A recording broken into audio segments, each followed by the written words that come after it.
पौधे को अगर जरूरत से ज्यादा पानी दो ना, तो वो धीरे धीरे खराब होने लगता है।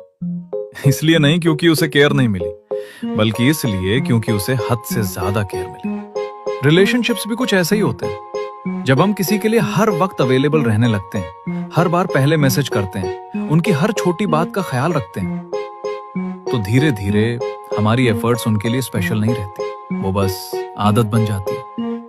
क्योंकि इंसान अक्सर उन चीजों की कीमत भूल जाता है जो उसे बिना मांगे मिलती रहे।